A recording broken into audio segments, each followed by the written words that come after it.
Willkommen zur 203. Ausgabe von Europe Calling. Welcome to the third episode Calling.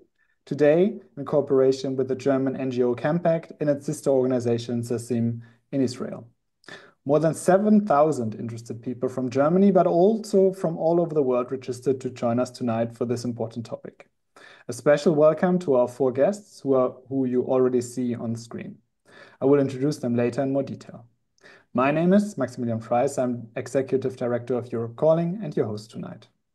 Before we start, let me explain to you some technicalities of this evening.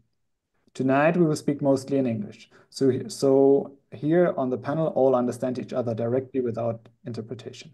If you need German interpretation, you can activate the interpretation function under the little globe in the control panel. And now I hand over to Jan Philipp from Campact to explain that in German and say hello. Jan Philipp. Vielen Dank.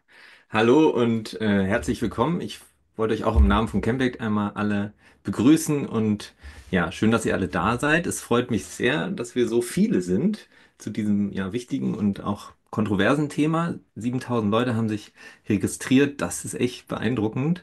Und wow, Max, die 203. Ausgabe Europe Calling. Herzlichen Glückwunsch an der Stelle. Und danke schon mal für die Moderation des heutigen Abends. Ihr habt es gehört oder ihr hört es gerade, wir springen so ein bisschen zwischen Englisch und Deutsch hin und her heute Abend, wobei auf dem digitalen Podium da oben wird vor allem Englisch gesprochen, damit sich alle bei dem wichtigen Thema direkt verstehen. Wer eine deutsche Übersetzung möchte, der kann unten im Zoom auf diesen kleinen Globus klicken, das Dolmetschen und dann die Sprache auswählen. Dann kriegt ihr die direkte Übersetzung direkt auf eure Kopfhörer. Genau. Und das war es auch schon von meiner Seite. Ich bin sehr gespannt auf den Austausch mit euch. Ich freue mich sehr und ja, wünsche uns viel Spaß. Zurück zu dir, Max.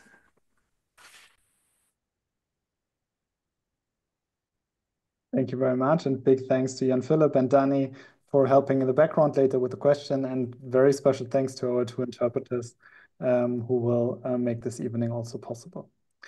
So next few technicalities. As always with your calling, you can ask your questions and rate the questions of others on a tool called Slido, and you will see the link in the chat in a moment. Please use it to ask your questions and rate the questions of others with a thumb up. With over 6,000 or now 7,000 registrations, this is the only way we can ensure that we ask the questions that you are interested in. You can now ask them in German or English, that doesn't matter. And my colleagues Jan Philipp and Danny will help me cluster them. Thank you both. And very important, please ask with your name. It's just much nicer, and if I don't have to keep saying anonymous user or come up with a name myself.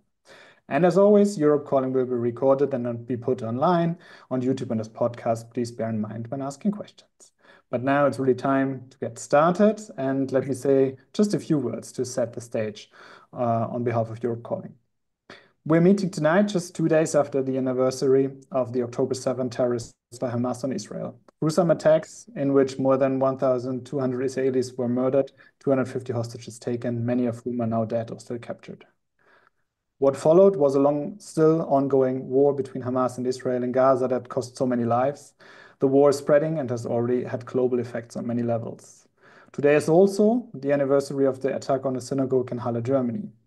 In light of all this limitless pain and suffering, we will try today to find words for what is happening, chart pathways to peace and understanding that puts an end to the suffering. First step in this journey for us tonight is listening. Thus, we will, for 10 minutes each, listen to our four guests, both from Israel and Palestine, about their stories and their views. In the second step in our journey, we will then have plenty of time for discussion, for your questions. And with this, I would like to introduce our first speaker. Maoz Inon is an Israeli entrepreneur and peace activist. He grew up in the town of Netiv Hasara, near the Gaza Strip, where his parents were murdered by Hamas terrorists from Gaza on 7th of October 2023, and their house was set on fire. Maoz lives with his family near Haifa. He runs several guest houses, including in Nazareth and Jerusalem, and tirelessly working for peace and understanding. Dear Maoz, thank you so much for being with us, and you have the floor. Thank you, Max. Thank you, Jan Philip. Thank you, Europe Calling, Campact, And also thanks and it's a privilege to speak here with my three amazing partners, Rula, Raluca, and Aziz. We are not just partnering in this webinar, but we are partnering in the Palestinian-Israeli peace movement. And I would like to start, and it's a great honor. It's the biggest webinar I not just participated, I ever heard about. So thank you all for joining, for listening. I'm honored to speak and open this session. I would like to start with three words. And those three words are that peace is possible. And I will repeat it, peace is possible.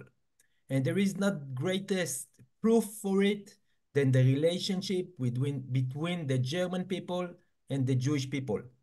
We proved that we can rise, we can forgive, we can reconcile, we can become friends and partners. And this is what gave me the most inspiration, that what we were able to do between us, the Jewish and the German people, will be able to do between the Israeli and Palestinian people. And peace is possible.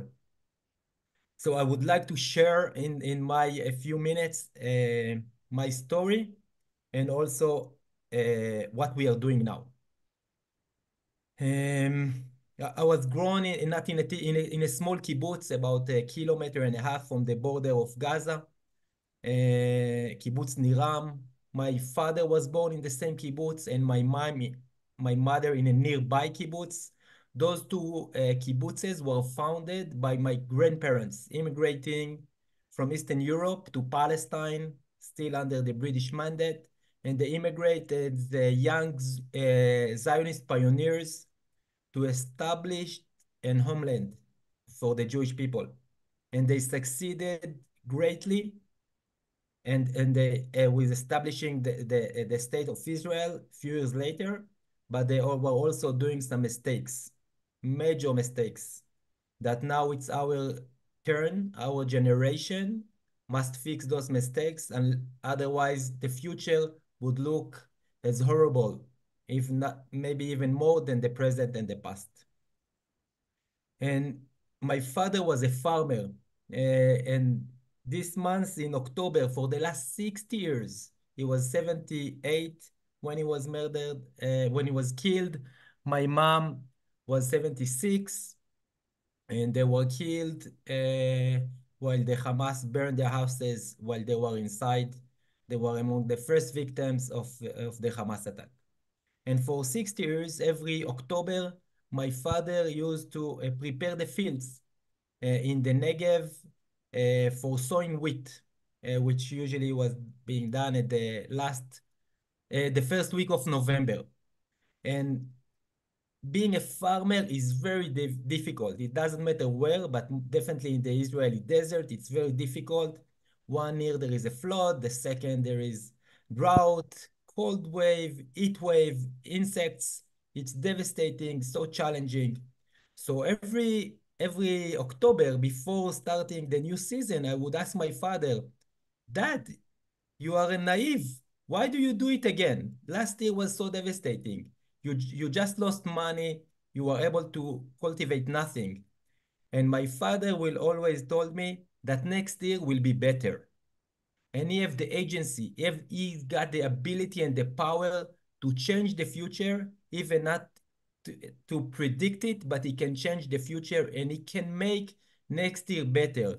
He would learn from his mistakes. He will consult with others. He will get the best seeds. Will fertile the land. He will do everything that within his power to make next year better. And in the last year that was so emotional and with so much pain and suffering, but I also went through a spiritual transformation. And in one of those days, I was able to look inside my body and I was able to read my manual, what operates me. And what I read, what I read there in my personal manual is that next year is going to be better. But it's up to me to make next year better. And only 3 days after losing our parents, my young brother, Magen, asked the family to send a universal message that we are seeking no revenge, that by revenging the death of our parents will go against their legacy, because we're never going to bring them back, and will only escalate the ongoing cycle, that the 100 years cycle of bloodshed, of hate and fear and revenge that is being going on. And our family mission is to break this cycle. So we send basically this message to everywhere, anyone who was willing to listen. And that same night, only 2 or 3 days after losing my parents, I had a dream. And in my dream, I could see the entire humanity, and we were all crying. We were crying so hard, and our bodies were wounded from the war, damaged and burned, and the ground was soaked with blood. You could not see anything, just blood. And our tears went down our bodies and healed it. And we became cured and whole again. And our tears went down to the ground and washed the blood. Our tears purified the land and made it beautiful and shining. And on this beautiful land, I could see a path, the path to peace, the path to reconciliation. And I make a decision. I choose to walk this path.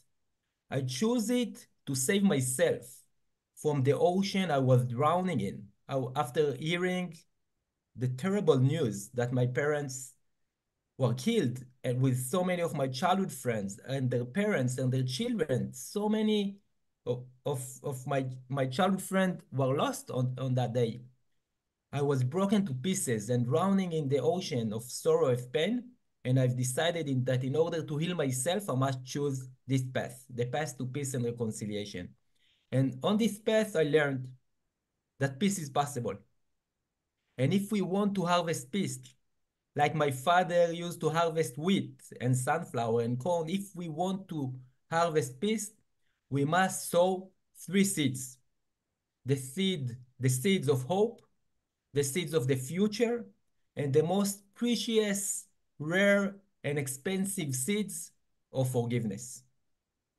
And through dialoguing and meeting so many Palestinians from Gaza, from Israel, from the West Bank, meeting so many Israelis, activists that work in civil society association or peacemakers, meeting so many people around the world, I learned from Hamza Awoude, a Palestinian peace activist, that hope is not something you can find or lose or someone else will give you. Hope is an action.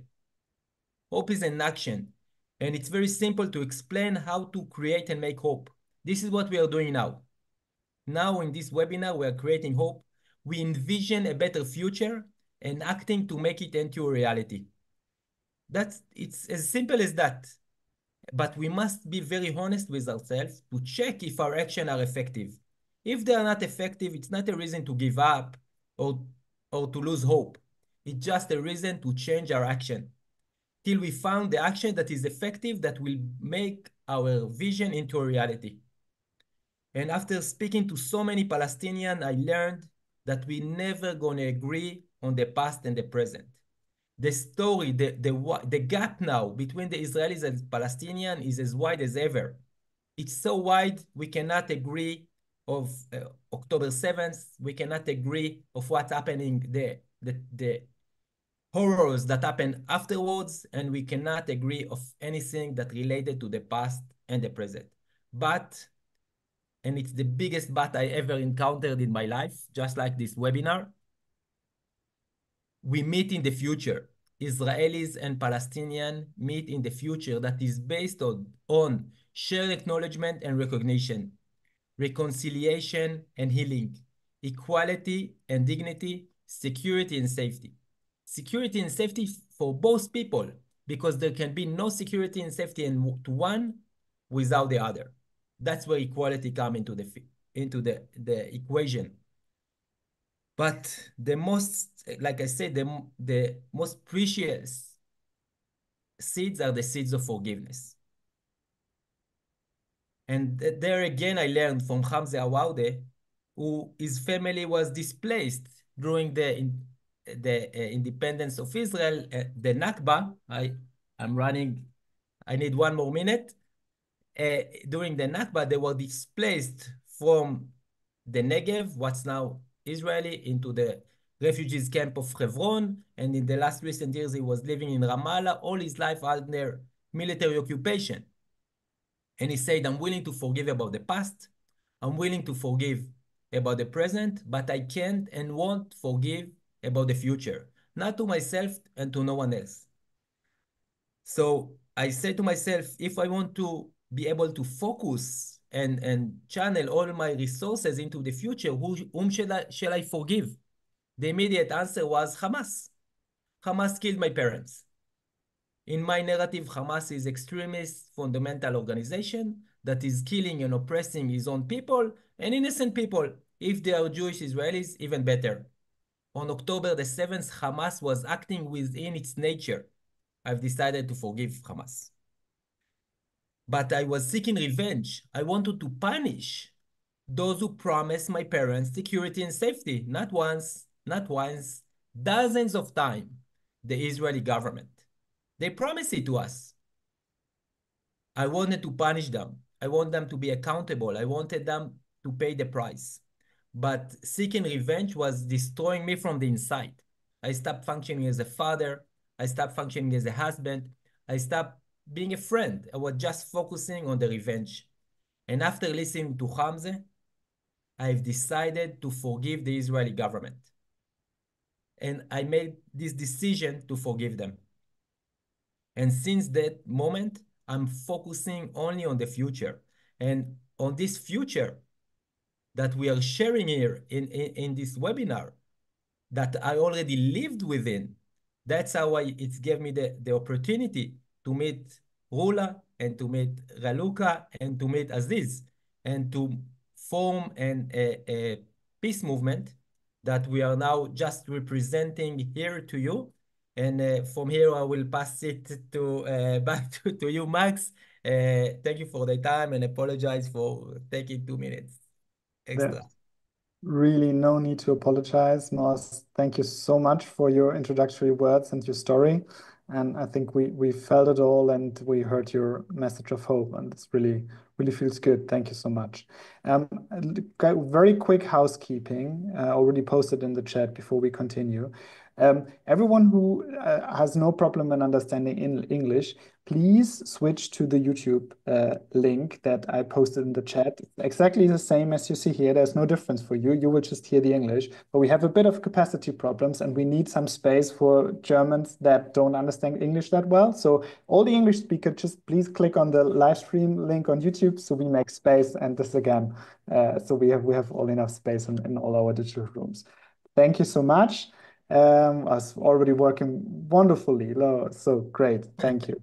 And let me now continue with Dr. Rula Hardal. She's Palestinian Co-Director of Land for All, Two States, One Homeland, a joint Palestinian-Israeli political organization, and a research fellow at the Kogod Center for the Study of Jewish and Contemporary Thought at the Shalom Hartman Institute in Jerusalem. She holds both citizenships of Germany and Israel and did her PhD at the University of Hanover in Germany, but she will speak English today. So Rula, great to have you with us, and you have the word. Thank you. Danke Maximilian, danke Jan Philipp, danke an euch allen. Aber trotzdem, ich werde Englisch sprechen. So thank you all and good evening. I do have some points to start the discussion with, and I'm going to be a little bit different than my friend Maoz in conceptualizing the whole contribution that I would like to make this evening. I just want to remind all of us that things didn't start by October 7th. Although October 7th is a historic turning point for both the Jews and the Israelis in this place. In the sense of the trauma, of the violence, and the consequences that we are living under since October 7th for both people, and that are going to shape our future. But still, we need to remember that things didn't start with October 7th. We are living in a situation of a continuous bloody conflict. And even I don't like the term conflict, and I don't like the term doing peace, because I personally I don't work. I'm not active in the so-called peace, even though peace is something desirable and something positive. But all of these terms make an automatic symmetry between both sides, and we don't have symmetry. We have one side who is continue to negate the other side right of self-determination and a lot of other rights. And I'm speaking here about the Israeli side, the Israeli official policy, governments who continue denying the right of the Palestinian people of self-determination, the right that is acknowledged by the UN, by the international community, and even acknowledged before some years by the Israeli government itself, when they signed some peace agreements, including Oslo, with the PLO, and that brought about the establishment of the Palestinian Authority and the Palestinian state. So we need to remember all of that before we speak about the current situation and about the future. So what we need now is to remember that and to start acknowledging the existence of a Palestinian state that is still occupied by the Israeli governments since 7 decades and even more. And this situation of being blind toward the reality and the truth, and that there is one side who controls the people and the land between the river and the sea since many decades, cannot be managed more, you know, the whole concept of managing the conflict, or cannot be strengthened, the so-called ultra-nationalist right-wing people and parties in Israel who created this term of shrinking the conflict. The conflict needs to be ended. And the Palestinian people need to get their rights, their personal, individual, as well as collective rights in terms of having their own state. The same that the Israeli people have also their own state. And this is actually what we are trying to do in our initiative and in our movement of Palestinians and Israelis, to remind the Israelis and the Palestinians and the whole international community that things didn't start by October 7th. And in order to stop this continuous violence between both people, including what happened on October 7th and including this war that we are living under it now, we need to start thinking about a new paradigm and accepting the fact that we have a binational reality in Israel-Palestine. We have two national groups who claim their belonging to this place as a homeland, and who claim also the right of self-determination in this place.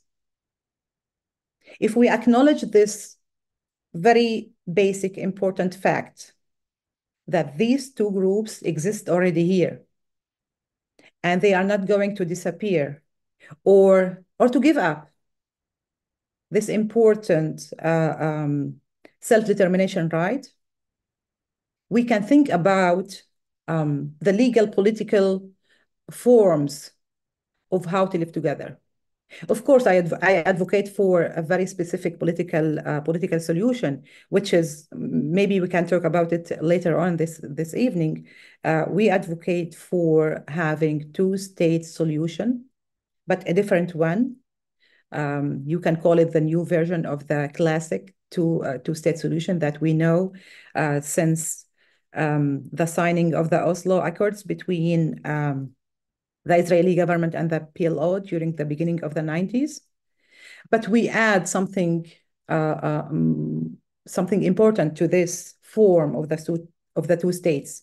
We call it confederation, but you know, as Europeans and as Germans, you can imagine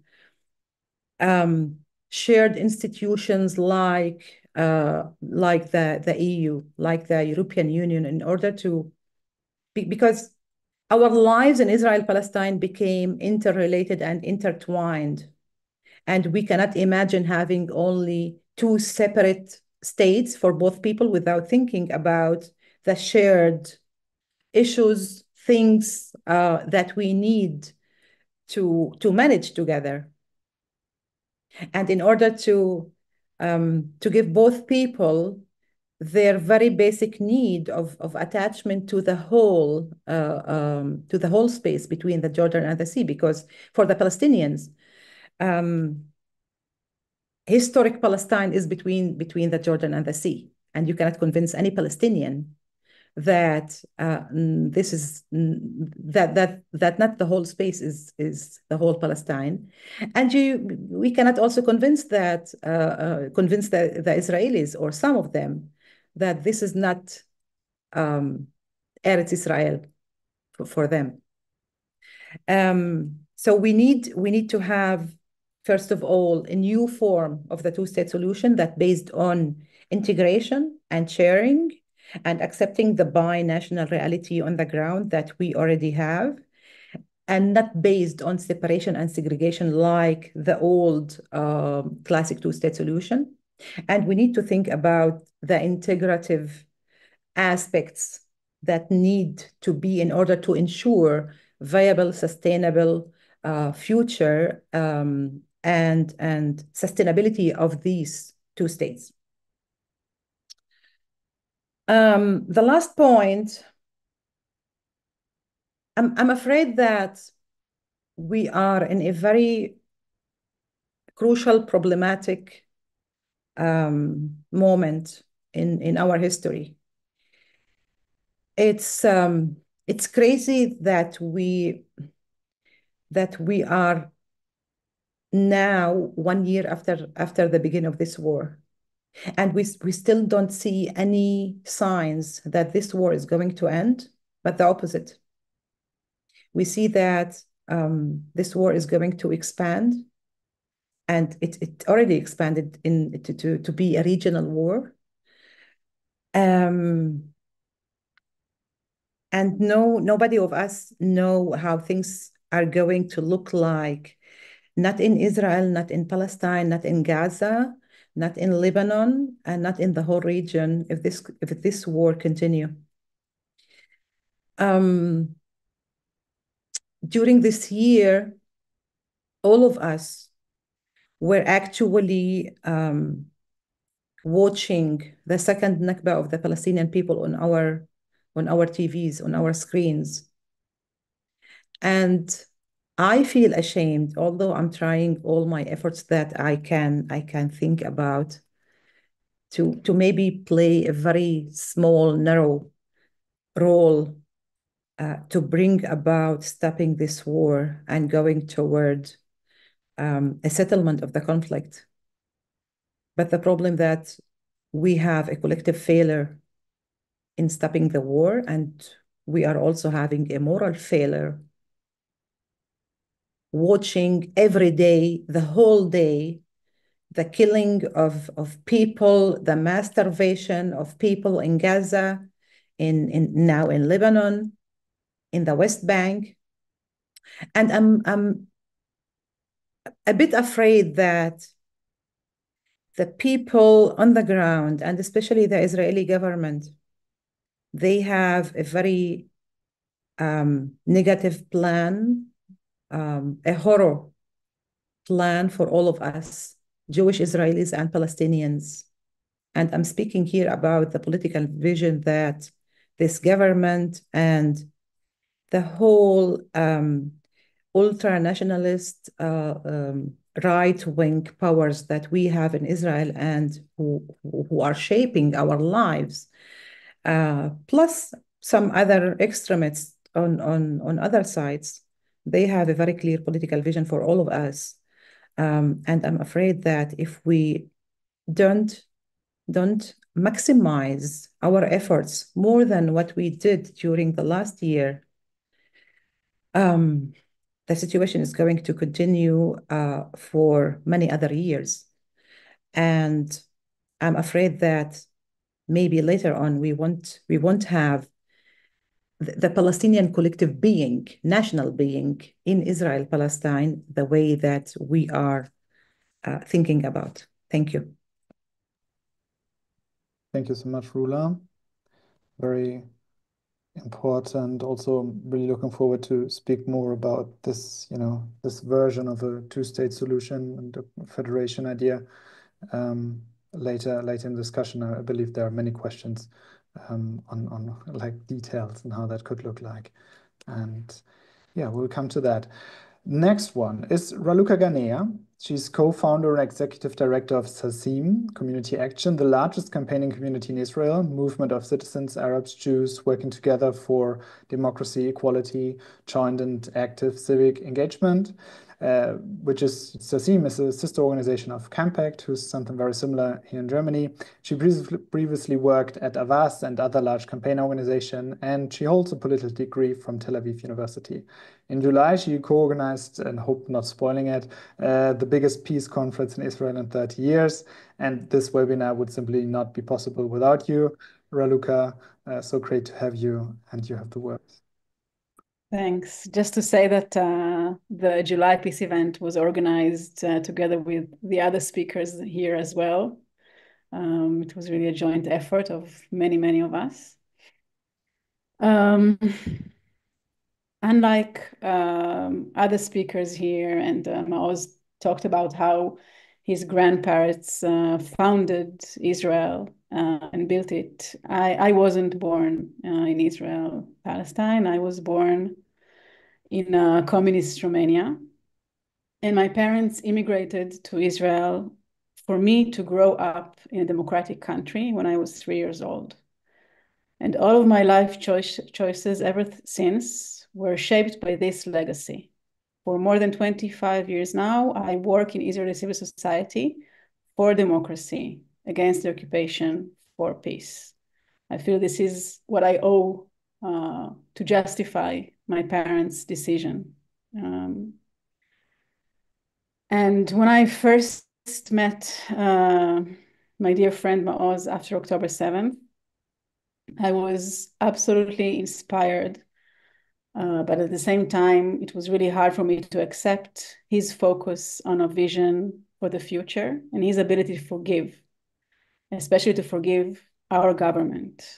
Prime Minister Netanyahu and his ultra-extremist partners, supporters of Jewish supremacy, and in some cases, actual Jewish terrorists. I admire Maoz's ability to focus on the future, but I cannot let go of that anger on our government. And I do think that this anger is also important. Rula touched about it a little bit, because in order to reach the peace vision that Maoz and all of us in this call and many more of us in Israel and Palestine are aspiring for, we first have to get rid of the current government in Israel. And at the moment, it seems like a very difficult task. In many ways, the Israeli democracy doesn't exist anymore. Sure, it was always damaged and fragile, but now it is really broken. And this is why we need your help, all the people here on this webinar and beyond, and the international community. Netanyahu and his partners, Smotrich and Ben-Gvir, need to be treated as non-legitimate leaders who took our society hostage. I cannot forgive this government, and I know that it cannot be any part of any future solution after the basic social contract between the citizens and the state was shattered on October 7th. It goes way beyond the fact that the army failed to protect the citizens on that day. But in each and every action the Israeli government took ever since, they made it very clear that they are not responsible to our well-being or to our lives. It's a known fact that Netanyahu failed the hostage deal again and again. There is no properly budgeted plan to restore the south of Israel or to make it possible for the tens of thousands of uprooted citizens of the north to go back to their homes. Personal security in Israel is at its lowest point, not only because of terror attacks or missiles, but also because of organized crime that takes its toll, especially in the lives of Palestinian citizens of Israel. The police isn't protecting the citizens anymore, but it's a private militia controlled by Minister Ben-Gvir, who is actually convicted twice for supporting Jewish terrorism and inciting for racism and violence. The democratic space is shrinking dramatically, again, especially if you are a Palestinian citizen in Israel. What is even more worrying for me is the understanding that it is all ideologically driven. It's not a mistake where we are at, including the latest escalation, trying to drag multiple players into regional war, and maybe also even the US. In this regard, Netanyahu and Hamas leadership are a mirror image of each other. Both don't care even about the lives of their own people, and obviously not about the lives on the other side. And both sides have an interest to prolong and expand the war. And when you think about it, Netanyahu, Ben-Gvir, and Hamas actually worked together hand in hand since the 90s, when Netanyahu was the head of the position, when Prime Minister Rabin was promoting the Oslo peace process.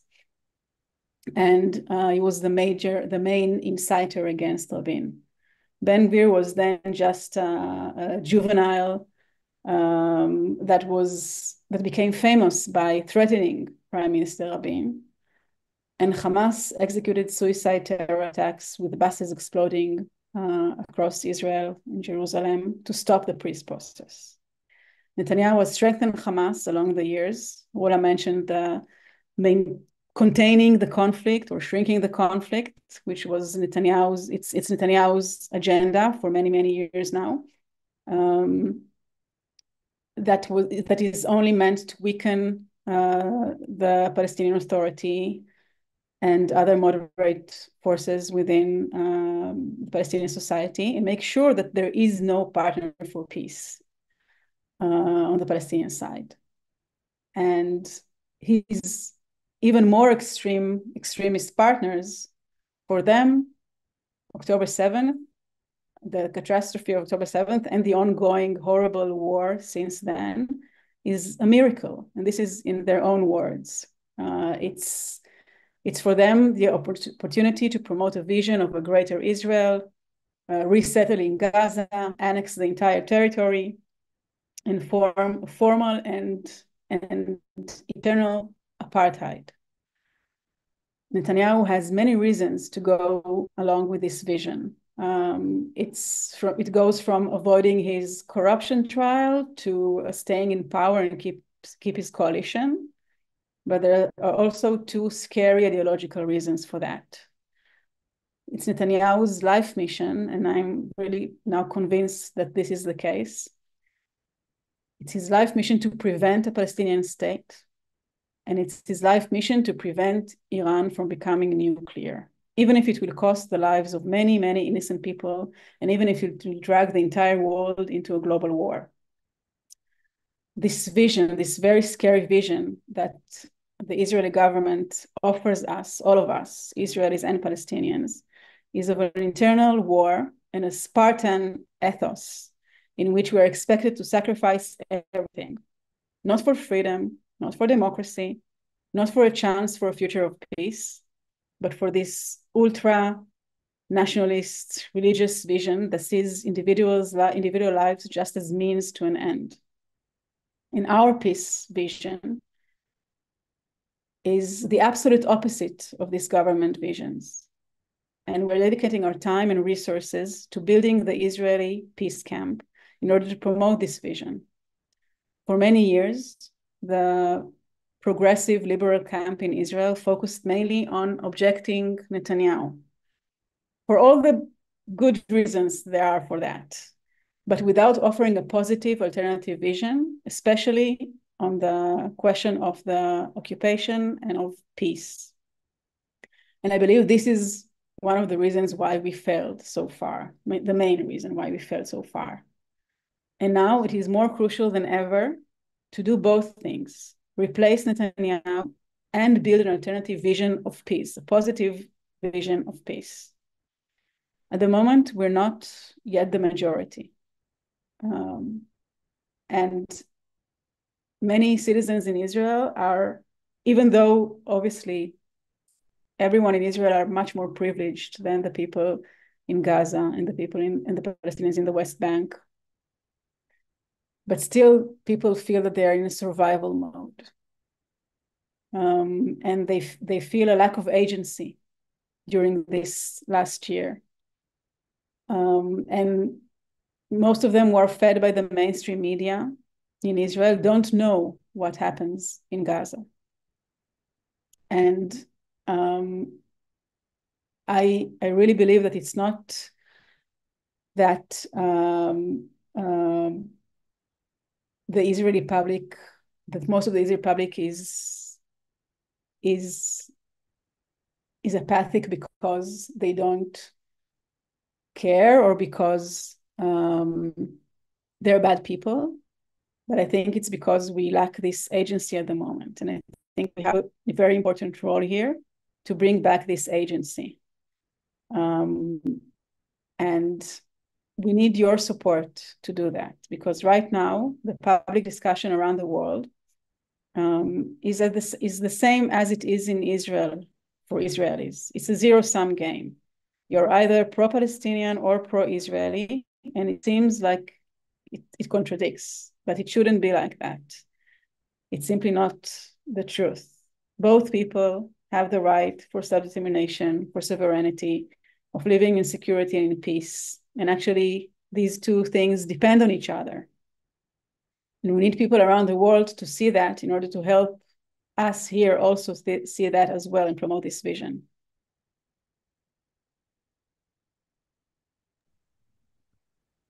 Thank you very much, Raluca. And yeah, let's hope that with tonight we can kind of help promote that vision for peace and understanding. And let's finish the listening part with Aziz Abu Sarah, who is a Palestinian peace activist, journalist, social entrepreneur, and politician. When Aziz was 10, his brother died of internal injuries subsequent to being released from an Israeli jail. Aziz co-founded the organization Interact, which is committed to conflict mediation and organizes alternative trips, with which each is led by an Israeli and a Palestinian to further understanding. And he lives in the United States, in East Jerusalem. Aziz, great to have you with us.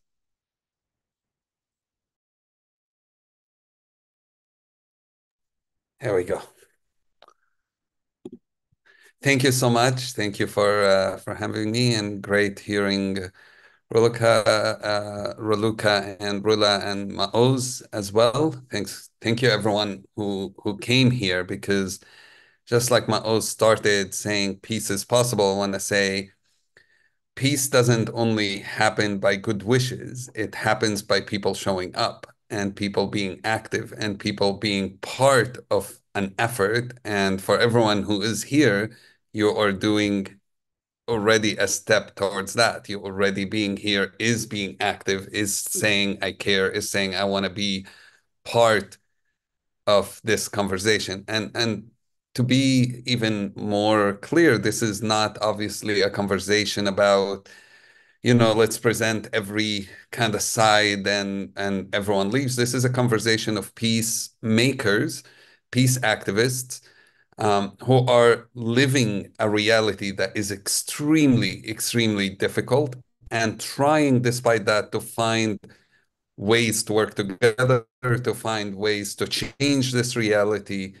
And so we're projecting both reality and hope into what can we do to create a change.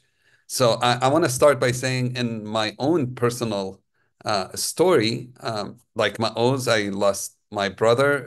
Maoz lost his parents. I grew up as somebody who actually didn't believe in peace, coexistence, any of this kind of language, because when I was 7, 8 years old, I was shot at first time. I was terrified going to school. I told my mom when I was a kid that school is overrated and I think I should quit.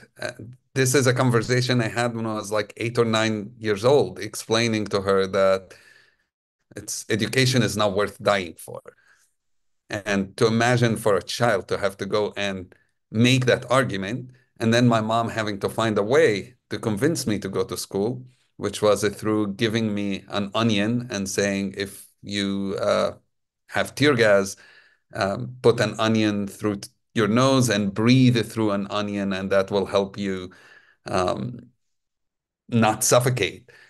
And to imagine, this is the reality of how I grew up. This is a reality of how many grew up. So much fear, so much pain, so much of a crazy reality that most of you, if you're listening from Germany, from Europe, you can't even, I think, imagine that a child 8, 9 years old has to think about, is it safe to go to school? Things have gotten only worse since then. In my case, when I was 9 years old, my brother was arrested, taken to prison on suspicion of throwing rocks, and ended up being beaten up by Israeli soldiers in prison. He died soon after he was released, which was about a year later. He was 19 years old. I was 10 years old when that happened. And so like any 10-year-old, I think I wasn't prepared for this reality. And I grew up very angry, very bitter, very much wanting revenge. That was the only thing I cared about. And this what motivated me for the next 8 years of my life. And when I was 18, I realized that I needed to study Hebrew, because if you live in Jerusalem and don't speak Hebrew, it's a problem. You can't really study, you can't work, you can't do anything without Hebrew. And I studied Hebrew in an ulpan, which is where Jewish immigrants go to learn Hebrew. Now think about this. I lived in Jerusalem at that time. You can cross from east to west Jerusalem very easily, walking distance, not far. And yet, I didn't know any Israeli Jews. I didn't have any Israeli friends. And that's another reality we live in. I would say the most successful thing of people who don't want peace to happen is to create a reality that even when there are no walls, when there are no checkpoints, we still are unable to see each other. We're still unable to understand what's going on with the person who lives across the street. And this is true for Palestinians in East Jerusalem. This is true for Israelis in West Jerusalem, where we can live side by side and yet know nothing about who lives across the street from us. In my case, in my Hebrew class, I got for the first time to see a different people, different image than what I grew up with. I knew the soldiers and I knew the settlers very well. But it took me until I was 18 to meet the first Israeli who said, I care about Palestinians. And that was a shock for me. I didn't know such Israelis existed. So again, it shows how separated we can be. In Ibn Rushd, or Averroes, as his name often in the West, says ignorance leads to fear. Fear leads to hatred, and hatred leads to violence. And I think, like I said, that the success that people who promote hate and war that they've had in the last 20, 30 years is making it impossible almost for us to talk to each other. It is much easier today for us to go to Europe to talk to each other than to meet in Jerusalem. This is the absurdity of how hard peace work can be, but also it's the reason why it's very important. In my Hebrew class, I went through a transformation. And one of the most important part of my transformation is realizing that I have an agency. That when I was 10 years old, I believed that I had no choice. At this moment, I believed in my Hebrew class that I do have a choice. That every time I actually chose hate. I was being a slave to the person who killed my brother. And taking agency is telling that person that you don't control my life. I realized in that class also that we should not be separated as Jews versus Muslim, Israelis versus Palestinians. And I think you see it in this group here. I don't see Maoz and I don't see Raluca as my enemies, as opposite sides. We are on the same side. It's honestly the only division you can see is a division between people who believe in equality, people believe in justice, people who believe in peace, people believe in dignity for everyone, people who believe in safety for everyone, and those who don't yet.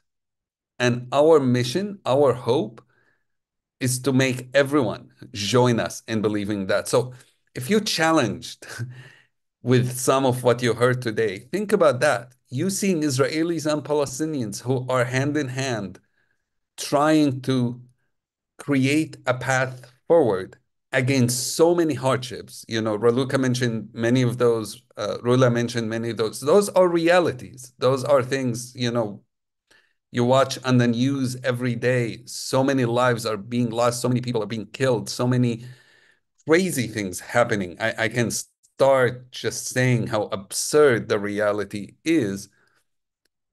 And yet we are coming together and saying, we're not enemies because of identity. We're enemies of systems, systematic racism. We're enemies of hate. We are enemies of injustice. That's what we're fighting against. And it's not necessarily a people thing, not Israeli versus Palestinians, and it should never be into that. One of my favorite poets is Samih al-Qasim. And Samih al-Qasim wrote in this unbelievable poem, he says, the day I'm killed, my killer will rifle through my papers, and he will find 3 traveling tickets, one to peace, one to the fields and rain, and one to the conscience of a humankind. So I beg you, my killer, do not ignore them. Do not waste such a thing. I beg you, go traveling. And as I think of the work we are doing, it is exactly that. It's telling our people to remember our conscience of a humanity. It's telling people internationally to remember what is the conscience of a humanity supposed to be, and to come together into an effort to make that change. Now, I wanna bring something, Raluca, you mentioned in the beginning of your talk, and you said it's impossible to not be angry. And I wanna agree with you 100%. I have a friend in Gaza who lost 50 people in his family. There is no way to not be angry. I have friends in Israel who lost family members. Maoz lost his parents. There is no way not to be angry. I think there's a choice of how we direct our anger. Anger is like a nuclear power. You can either make hate from it, bombs from it, or we can create light from it. And I believe the reason we are the 4 of us here is we using our anger to try to create change, to make that change become a reality. Whether when it comes to changing reality within Israel, with Netanyahu, with Ben Gvir. I mean, reading the news today about this poor woman who got arrested for posting a video of her dancing that has nothing to do with politics, in the same time that you had people committing pogroms in the West Bank, nobody is being questioned, is absurd. Changing the reality in the West Bank, where we have a corrupt Palestinian government that has to be reformed and changed for Palestinians to be able to be represented, this needs to happen. Changing in Gaza, where Hamas isn't the power in control, these are all things that we all need to work on, and that's why we are here. We don't see politicians as leaders. And we are here to say we are modeling that change. We are modeling the potential. We are modeling the possibility of what can be instead of what is. Our politicians today care only about themselves, while what we are here to say, we need to take over leadership from those politicians. It is us, people in the peace movement, who are modeling the reality that unfortunately our politicians unable to see and unable to do. Thank you so much, Aziz, and thank you all. We have a lot of questions from the audience, and I'm getting great help in kind of sorting them, both from the audience that are doing the thumbs up. So please go to Slido and add your thumb to it if you haven't had a look yet. Many great questions. And I will start with the top question, who didn't give a name, unfortunately, but I still take it. And I'll connect it with something, because I mean we have a lot of German people here, and a lot of the first question is very much a question about German responsibility and the role of Germany in the situation and in the vision you all have been painting and you're working for. So the person asked, how do our Israeli and Jewish speakers feel about Germany's Staatsräson? So that you all know the term, that it's the Staatsräson, like the reason being of Germany that Israel is protected in its existence. Which has been in the center of a lot of discussions in the last year in particular. And I want to connect it, the question is obvious. So what is the role of the German government when you think about the vision you're having? What are you demanding? I know you have all thoughts on that. I might actually start with Maoz, and we may just do a round for that. And you can also, to the panelists, you can use the hand symbol as well. So if you want to come into a question, just raise your hand. But if you think everything has been said by the others, then we can also go to the next question. So let's do it a bit interactive here on the panel as well. So give the word first to Maoz, and then whoever wants to join in. Thank you, Max, and thanks for the question. So I think Germany is very much accountable for not just what's happening now in Gaza and Lebanon and Iran, but also for the 57 years of occupation and the military regime and oppression in the West Bank. There is a special connection between the German people and the Israeli people. But unfortunately, this relationship is unconditional. And when you have an unconditional relationship, if it's with your children, if you don't put condition or you don't put terms or borders to their behaviors, then it's becoming crazy. It's becoming crazy and becoming something you cannot handle anymore. And if Germany sees itself as the protector of Israel, as Israel's best friend, if it won't put borders and condition and limits to its support now, we might see the end of the Israeli state. Because like Raluca, I think it was you, Israel today is as weak as ever.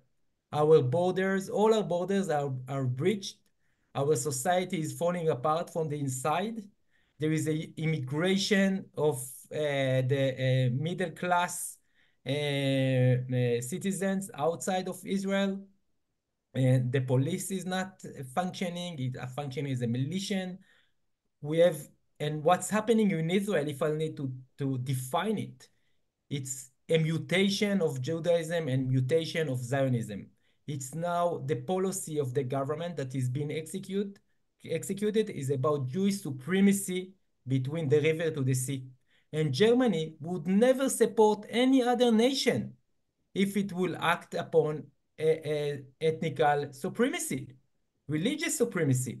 And unfortunately, Germany is allowing Israel to act upon this policy. So when I have a very good friend that is drunk, I won't give him the car to the kids, and I won't buy him a faster car like Germany is supporting and subsidizing nuclear submarine to Israel. I will do exactly the opposite. I will take the car's key from him, I will put him in a room, and I let him get sober. But unfortunately, Germany and with the US keep feeding us with weapon shipment, with military aid, supporting us with no reason, with no conscience in the international institution like the Security Council of the UN, the ICC, ICJ.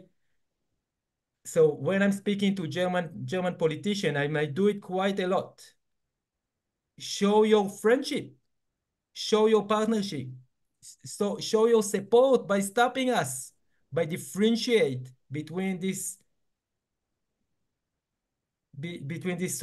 mutation between this Jewish supremacy government to the people of Israel. And unless you will not do it now, the horrors, I think, Rula, it was you, it can go so much worse. So much worse. We might face 1 million casualties between the river to the sea. Million casualties. We are on the footsteps. We are following the path that Rwanda took 30 years ago. There is so much weapon in the streets. The dehumanization between Palestinian and Israelis reaching a level that killing someone from the other side is justified. And we are doing it with German and American weapons. So it must be stopped. And this is where why this webinar is so important. So together, we must change the course, change the policy, and support a reconciliation and an end to this 100 years conflict.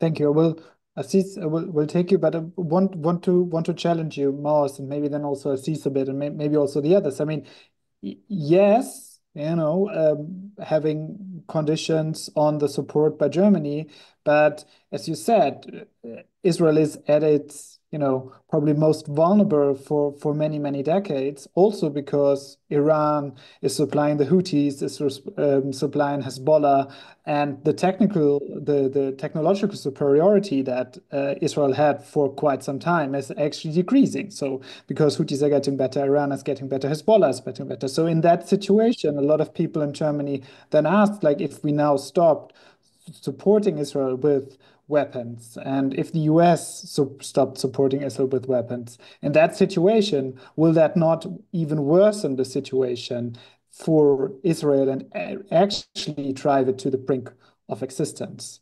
So just want to get a feeling for what you think about it. Maybe I will answer shortly. Yeah. This is what US and Germany been doing for decades, and it's falling apart. It's not proving itself. Israel is as weak as ever. So if you will continue acting the same way, the result will be the same and Israel will stop to exist. The only way to reach security and safety is through equality. It's through third recognition and acknowledgement. It's through a dialogue. Those who believe that bombs will bring quiet, that wall will bring defense, and that war will bring security are naive. They are following false policy, false leader, and false prophet. The only way to achieve security to Israel is through peace. And we have done it in the past with our biggest enemy, with Egypt. We've done it with Jordan. Those are the only borders that we have security and safety. And this is the only way to create security and safety to the people of Israel, but there will be no security and safety to the people of Israel if there will be no security and safety to the people of Palestine. Thank you. Yeah. I want to say a couple of things. One, just like supporting Hamas doesn't mean supporting Palestinians. If you're not supporting Hamas, it's not like you're not supporting Palestinians. Not supporting Ben Gvir and not supporting Netanyahu government is not supporting Israel. And I think it's a little hard for me sometimes to understand how people jump from one to the other. It's like, oh, if you're against this crazy government, then you must be against Israel. If you don't support Hamas, then you're against Palestinians. Those things don't make much sense to me. I want to add that I think this is not just Germany story. I've been speaking all over, both in Europe, in the Middle East, in the US. And one thing, and Maoz and I have traveled together, and we see it again and again together, that disregard of a human life in Palestine is so painful to see. When people talk about loss of life, the way they react, especially people in power, especially people who are in position of influence.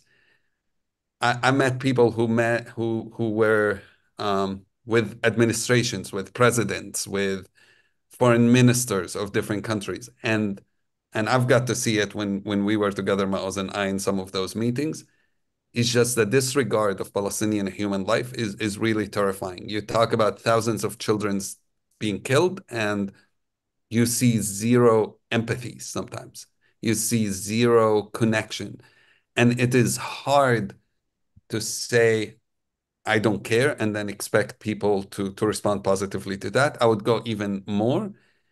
The way most Arabs, most Muslims today look at the West is hypocritical, is absolutely hypocritical. I think the whole preaching of human rights and how every life is important and dignity for everyone that the West has preached for the last decades since World War II has become a joke for many people in the Arab and Muslim world. They're saying, oh, 15,000 children, we don't see even empathy. We don't see even how can we stop this?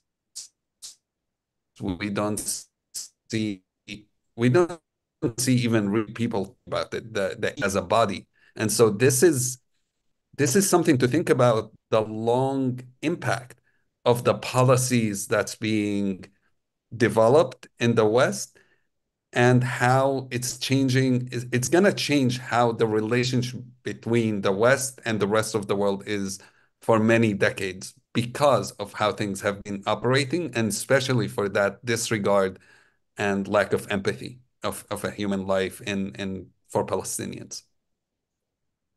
Thank you, Aziz. Rula, I think you wanted to Yeah, comment. I would like to say something about the German context, and then I will expand it a little bit to the whole international context.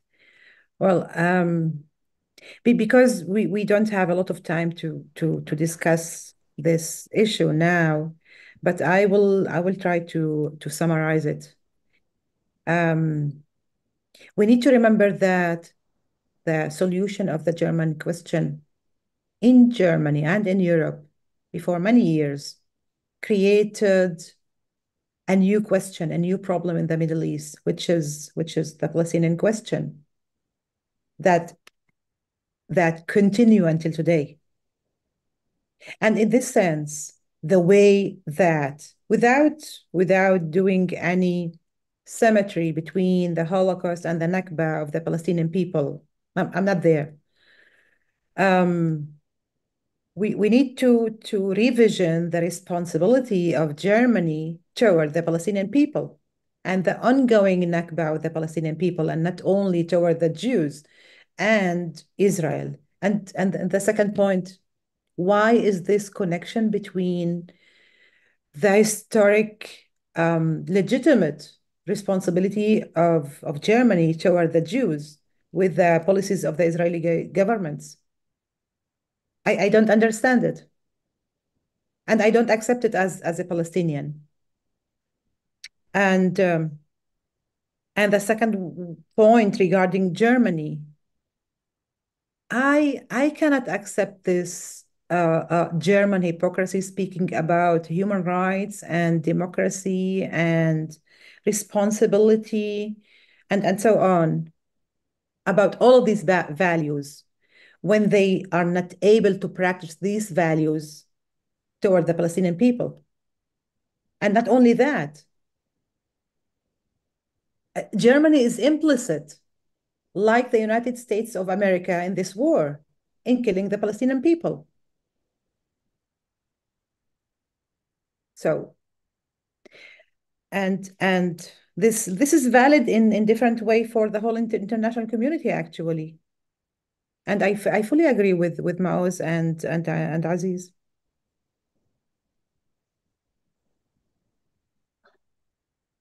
when the German foreign minister would be here, she would probably say, "Look, Germany is the biggest supporter, one of the biggest supporters of the UN peace mission or support mission for Gaza, and that Germany is actually doing a lot." Is that too little, too late, or how do you see that? Because there's also this other side that Germany is trying to support quite a lot. The German government is. Actually, I had this conversation with the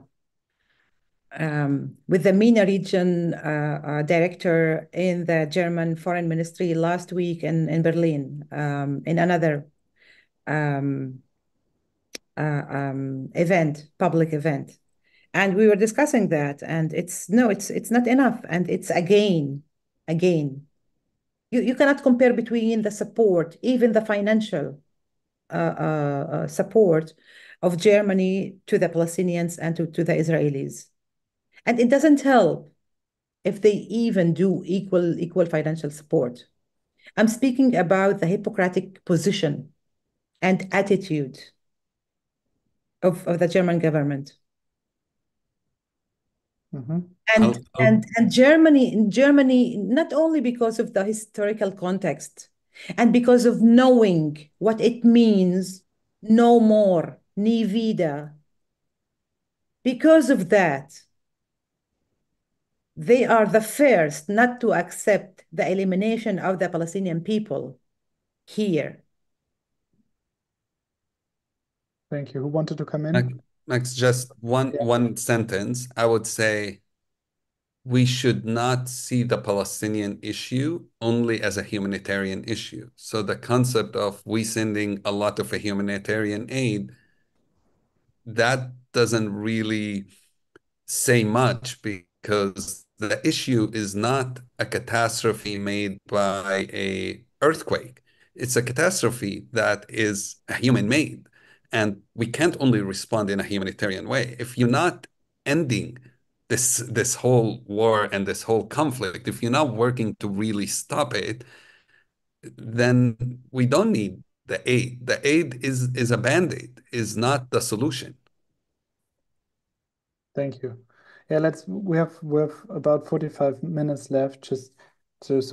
I will move a bit away from German responsibility, because I think we talked about this a lot now. There are a lot of questions about that. Also, Kenan asked here, what also Rula said, how to change German remembrance culture to also include Palestinian suffering. So I think this is also a very important question. I think many of you have alluded to.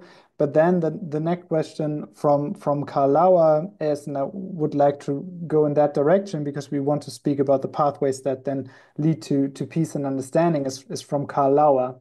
He asked, do you think that a two-state solution is in theory the best way to bring about peace between Israel and Palestine, especially after all that happened in the last 12 months?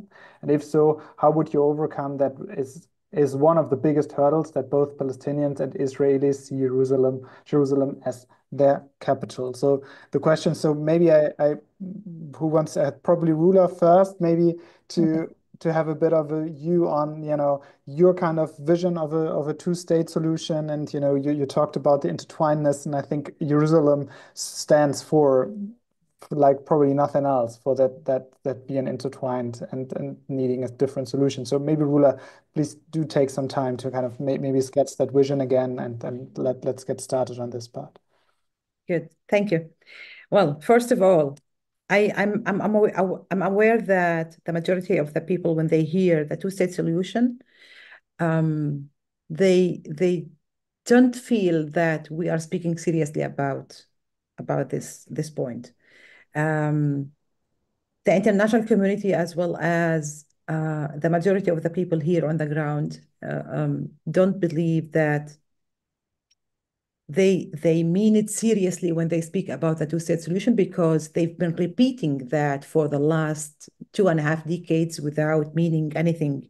For the Palestinian people, the two-state solution means actually the checkpoints, the hundreds of checkpoints in the West Bank that separate them from Israel.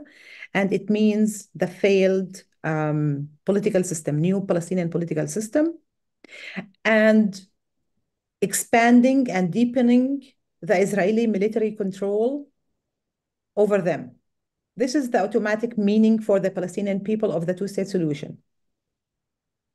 And for the Israelis, they think it's not doable because they get used from their governments, from the mainstream media, as Raluca also said, that we cannot trust the Palestinian people and we cannot continue speaking about the two-state solution. And you know what? For the Israelis, for the majority of them, they don't even think about it. They don't even think about the Palestinians and about the occupation. I call it a collective blindness, not because the Jews are or the Israelis are bad people, as Raluca said. No, not at all. They just were brought to this position, this illusionary position that they live in a democratic Western liberal country while having a few kilometers away another reality made by them, actually, made by them, by their army and governments. But still, and before I go into details, when we say terminology is very important. When we say the two-state solution, we need to be careful to also reframe it. We have already one state, one acknowledged sovereign state, which is Israel. And we have acknowledged Palestinian state, but it's controlled by the Israeli one. And we have a difference or a gap in the power dynamics. One country is occupying another one. This is the situation. Why two states and not something different? Because of the simple fact, or two facts. First of all, we have one state, Israel, and we have a kind of beginning of the other state. So we have the infrastructure for that. The second equally important point is that the majority of the Israelis and the Palestinians still emphasize their need for their own states, their own national states. And I do believe that the whole discourse, although I'm not in favor of the, modern nation states, but I'm not a big supporter of the one democratic state, not because I don't like the idea. I do like the idea. And I do believe that maybe one day people here, after some generations, can decide to be in a post-national mindset and live together in one political, legal, constitutional entity, regardless of their ethnic national affiliation. But it's not the situation now. And that's why the whole narrative of the one democratic state, one man, one vote, or even a kind of binational one state, is not only illusionary in terms of the situation on the ground and in terms of the path that we need to move in order to get to this solution, but also because speaking about one state now between the Jordan and the sea, meaning automatically Jewish supremacy over the whole land and both people, means automatically expanding the apartheid regime that we already have. And this is actually the dream of a lot of Jewish ultra-nationalist messianic groups. Some of them are in our government in Israel. And they started actually implement that. Jewish supremacy, Jewish state, without any collective rights and equal individual rights for the Palestinian people in the West Bank, in Gaza, in Israel, and regardless to say anything about the Palestinians, about the 7 Palestinians in the diaspora. So, but when we speak about the 2 states, we need to move from the old way of thinking of separation and segregation that we had before 30 years about the 2 states. We need to as I said before, we need to acknowledge the binational reality on the ground. And if we acknowledge that there are 2 national groups who share this place and claim their belonging to this place as their historic homeland, and if we agree about equality, not only individual equality between Jewish Israelis and Palestinians, and that means that we need to speak about self-determination in terms of 2 states. We need to go further to speak about the need for historic recognition and historic reconciliation. And again, as I said before, in order to give answers to the interrelated and intertwined realities of Palestinians and Israelis, and we have here with us Aziz, who described a little bit this interconnected reality between Palestinians and Jews only in one place, only in Jerusalem.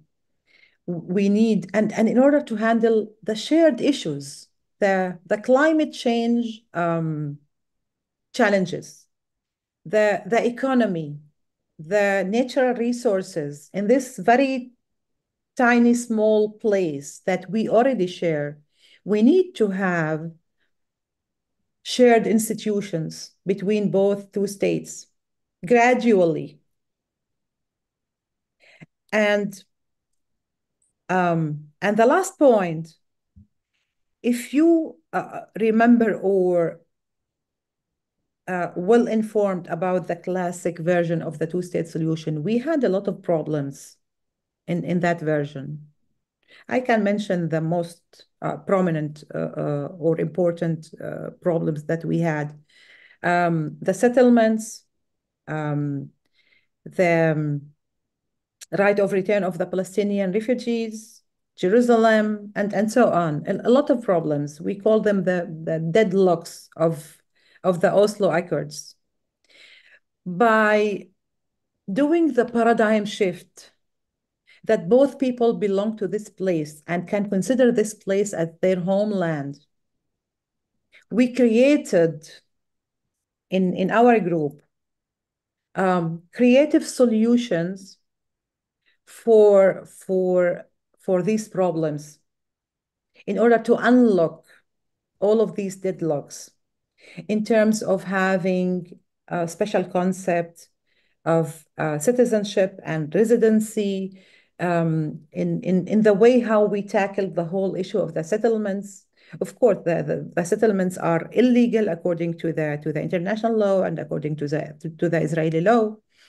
But we need also to acknowledge that maybe there is a need to solve this problem in a different way, in the way that maybe some settlements are going to continue to exist, and maybe some settlers are willing to continue living in Palestine and accept the Palestinian sovereign state and the Palestinian sovereignty.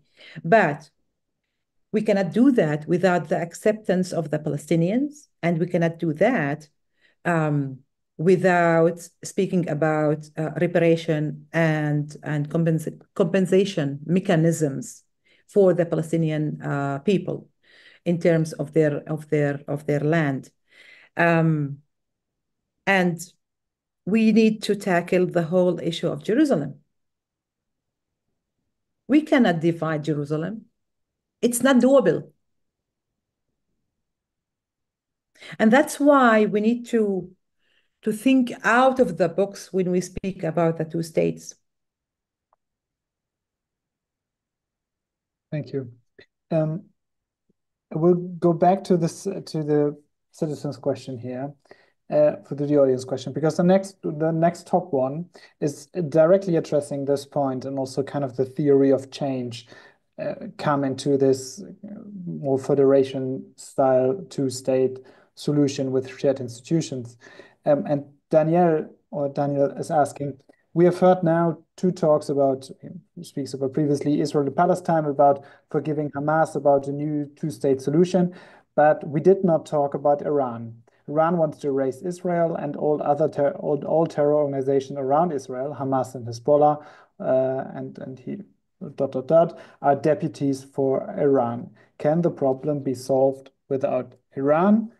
And I want to extend this to ask, you all, in a way of the theory of change. So how do we get there to the point that there is a political will and political openness, both, of the Palestinian people and the Palestinian rulers, government. So maybe also talk about that, who's actually in charge, and the Israeli government, with considering all the actors around it. So how do we get there?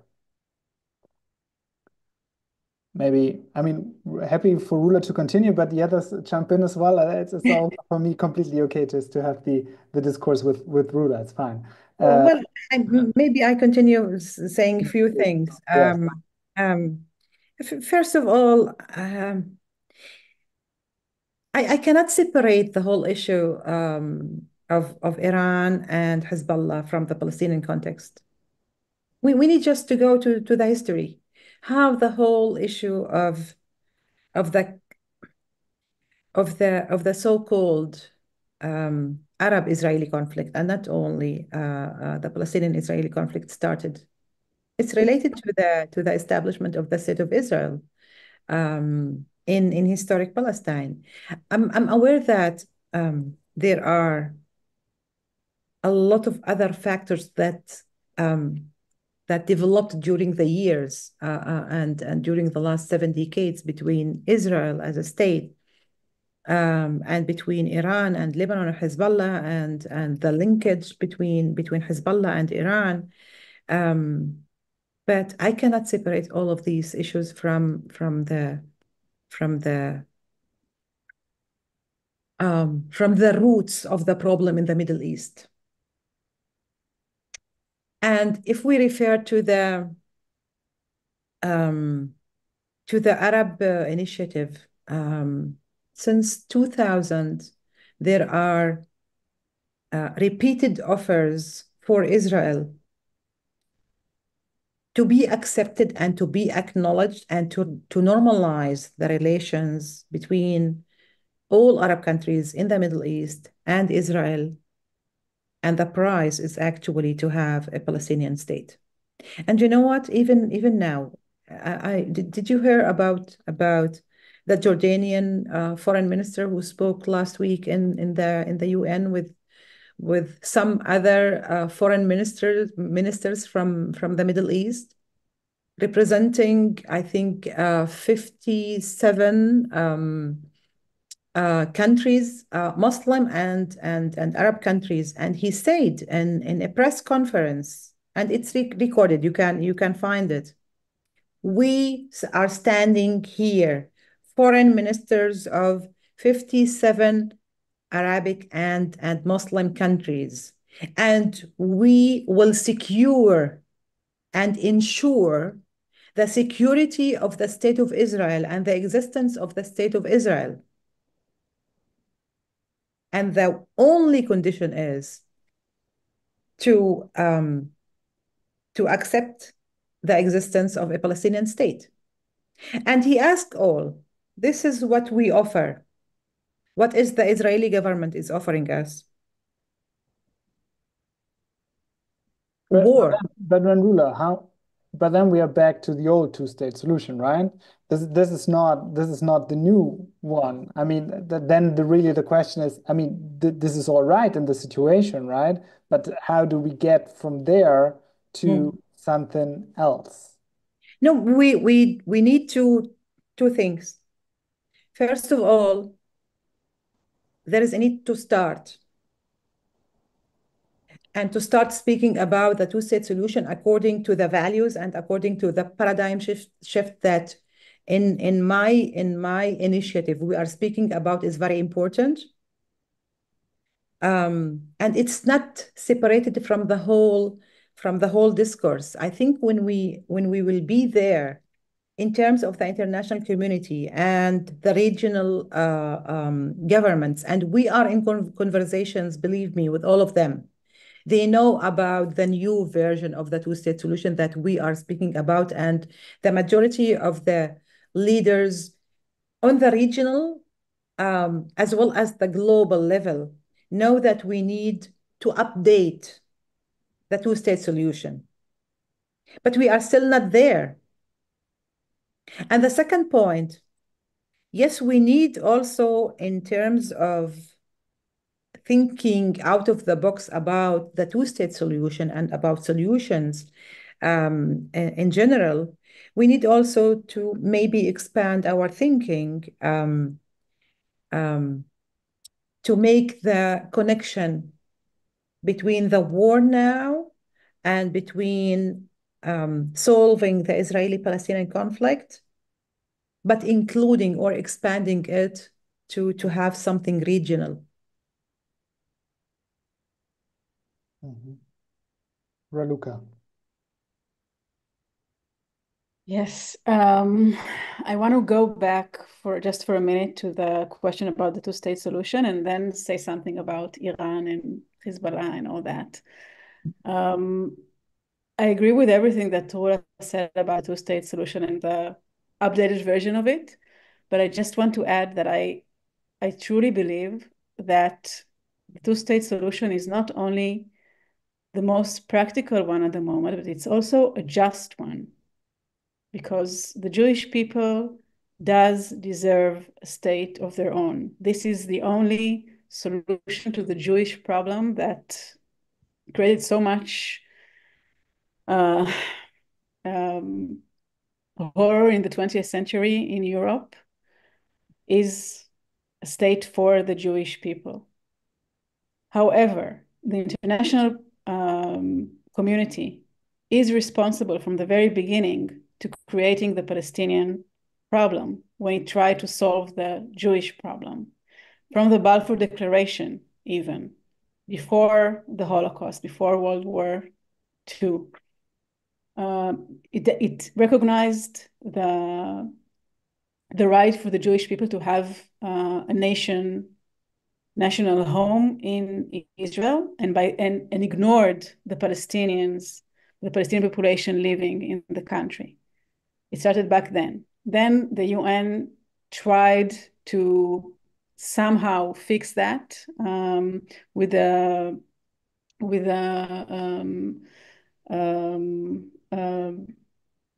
plan to divide the country between the two people, but it wasn't enough.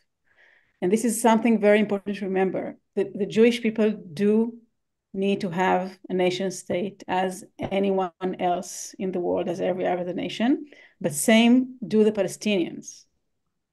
And the mutual recognition between the two people is crucial. And this is like the key for the solution. This is why the two-state solution is not only like a practical compromise, but it's really like the just solution, because we need mutual recognition of the past, of the present, and of the future of both people.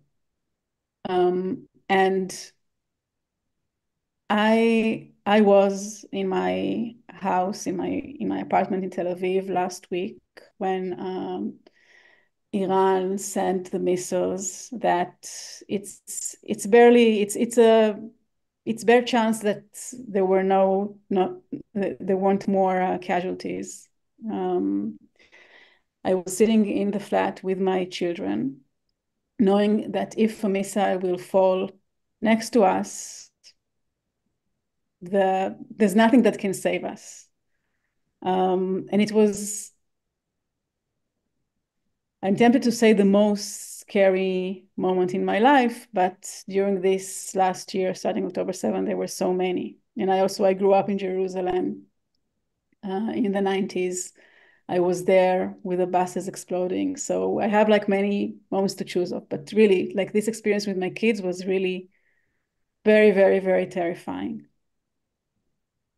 And I don't think, I mean, I think Rula touched on that when you said that we need to talk about the root of the conflict.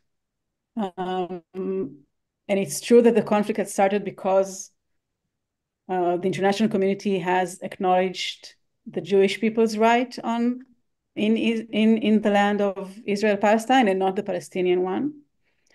But I, for one, I don't have any illusion that even if the war ends and we have a two-state solution and an updated plus two-state solution and all that, I don't think it will mean that everyone will put their weapons down. But it will be we'll have many more tools to defend ourselves, not to attack. I can't control what the regime in Iran does, but we cannot not provoke them.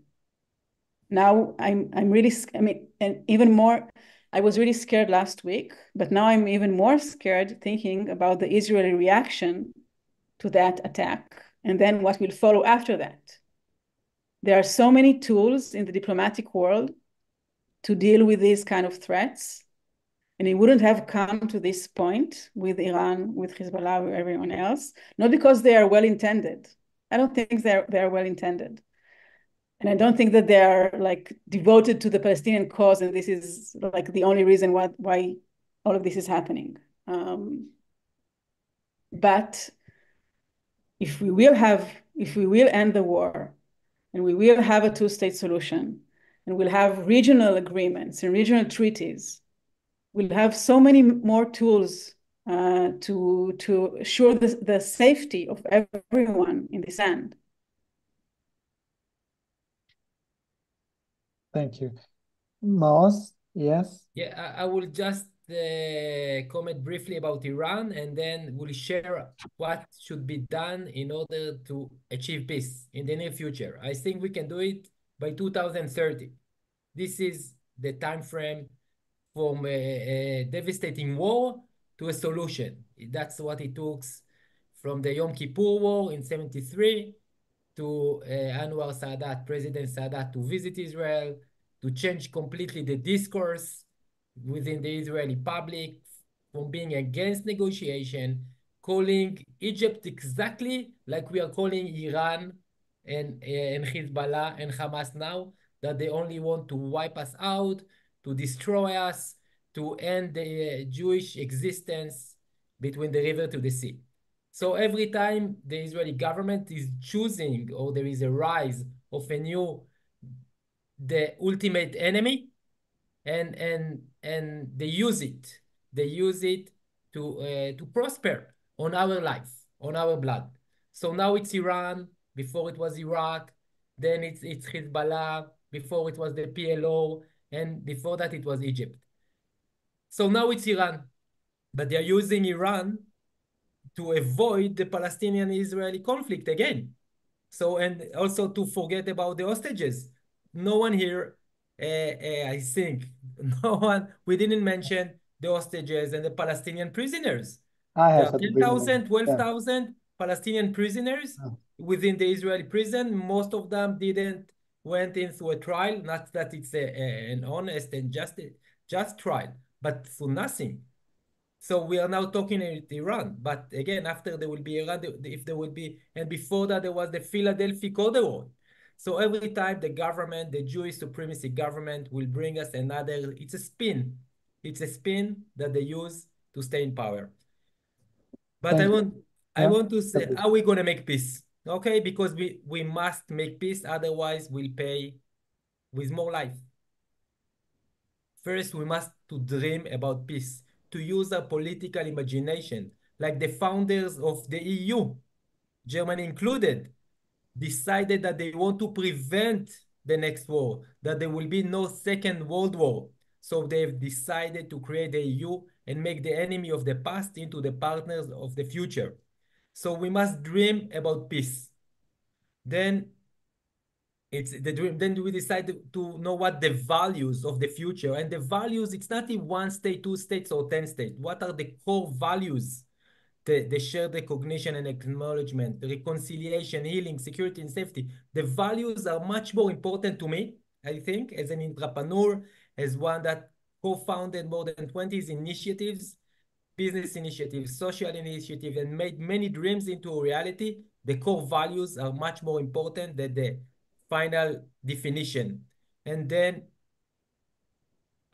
we must build a coalition. We have a dream, we have values, then a coalition. And this is why this webinar is so important. We must work together. Rula, Raluca, and Aziz on the ground here, we are not gonna be able to make it. If we want to have a very strong German allies, we're not gonna make it. We need you with you. We need you with us. So to build a coalition, the fourth step is we must have a plan, a roadmap, how to achieve this peace. I will, 30 seconds, I will say what the steps we are working on now. And the fifth step is to execute. We must execute, because if we just speak about it, we'll have great books or presentation about the peace. It's never going to happen. So the roadmap, which we're already executing, is to amplify the voices of peace. So any of you here in this webinar asking themselves, how can we help? How can we support? Tell everyone that there is a Palestinian-Israeli peace movement, that are working together, that are on the same side. Please don't divide us. Don't divide us to Palestinian and Israelis. And if you must divide us, Aziz, I'm using your words. I see you're tired, so I'll do it for you. If you must divide us, divide us by those who believe in equality, in dignity, in security and safety, and those who don't yet. And after we amplifying those voices, we must act for a policy change. The world must change its policy. We spoke about it enough. And when we were speaking about the world must change its policy, it's mostly Germany and the US. So you have a lot of power. Everyone who's listening here have a lot of power, because each one of us is the agency to change the future. And if we work together, we're going to make it. So amplify our voices, and to help us change the policy of the German government. Then we keep building out our movement, our coalition. We do many things that will help us change the discourse, because now the discourse is pro-war. It's crazy, but it was like this before. But two leaders like us, all of us here are leaders. We can change the discourse. And when we change the discourse, we're going to change the future for the better. Thank you. And by that, you already answered the top voted questions on Slido from Marie, who actually asked, how can we effectively support the hope for peace? So very well answered. I want to go to another audience question here. Actually, a few that are asking themselves, look, in Israel, at least there is a democratic government, and there is a possible way to have elections and have a different government. I mean, it's difficult, but there have been different governments. So what does the governance situation for the Palestinian people in Gaza and the West Bank actually mean for such, for the changes and for the vision? For example, Andre asked, is there any chance for peace as long as Hamas rules in Gaza? It represents at least part of the Palestinian people. Also, there was a question from Johannes, and somebody else missed it now, basically saying that, there we go. Michael says, how would the Palestinians be self-determined when there is no real perspective for a democratic Arab state? The Palestinians living in Israel, he says, though discriminated against, enjoy more civil rights than Arabs in any Arab state in the world. So in terms of, theory of change, there is a democratic government, a bad one, albeit in Israel, but there is no such thing in the Palestinian and the West Bank and the Gaza Strip. So how do you see that in terms of furthering the vision for Yeah. peace? I'll answer a bit of that. I'm not sure which is worse, by the way. Is it better to have, a convicted person under charges voted by people into power? Is it better to be dictatorship and not voted into power by people? So I'm not sure which one. Oh, well, it's okay because it's a democratic. I think that concept is absurd. That, oh, bad is okay.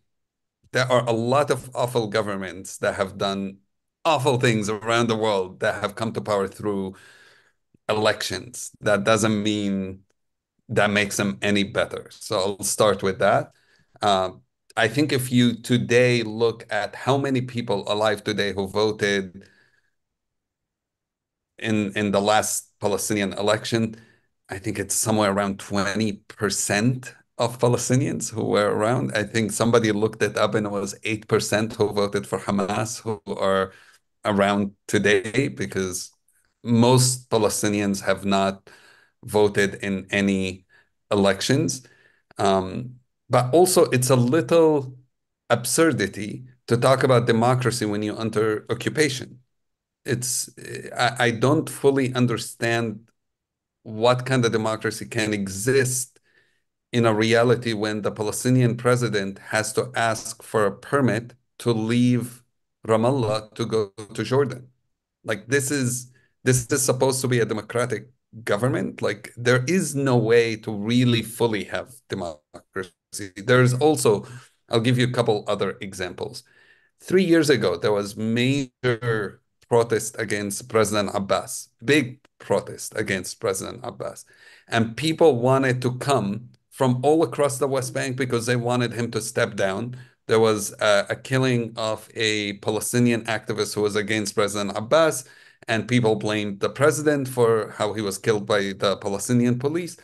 Guess why we couldn't go to Ramallah? Because of the checkpoints. So on one hand, Palestinians are asked to rebel against corruption, rebel against Hamas, but the reality in the ground makes it literally impossible to do that.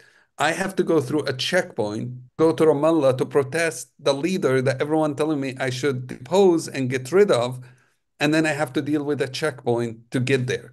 And that concept that people cannot, I think, outside Palestine understand, that when you are under military occupation, you don't have the ability to really push for a full democratic government, even though you cannot rule anything in the West Bank. I do agree that our current politicians, leaders, whether in Gaza or in the West Bank, are awful. And I do agree that they need to be changed. I do agree we need younger people to get into politics. But I think there's also a hypocrisy in requesting for Palestinians to do that without any support, without any help. And I'll give you a small example, personal example. I tried to run for a political office in Jerusalem about 6 years ago. All the people who are talking about where is the Palestinian young leadership? Why aren't they? We are happy to help them. I met with the German ambassador back then. It's not the current one, I'm pretty sure. Did not give a damn about it and actually told me, I can't help you. Germany is not interested in changing the status quo. That was literally what I was told from every European government, that it's not our problem, it's not our issue, we will not get involved. When I was getting threats and legal problems, both from the Israeli government and from the Palestinian government, I couldn't get one person from any of the Western governments to actually stand up and say, we support you. We will at least publicly say no one should hurt you. Not one has done that.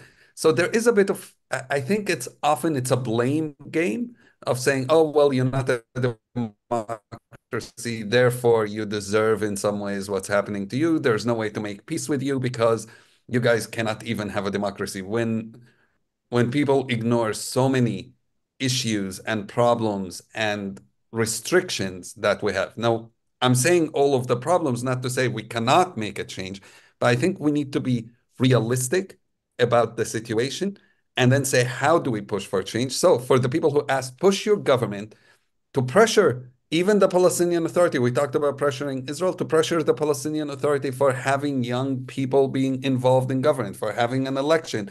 Pressure Israel to allow an election in East Jerusalem, which has been not allowing, refused to allow election in East Jerusalem, which is why President Abbas didn't allow the elections to happen in the last few years.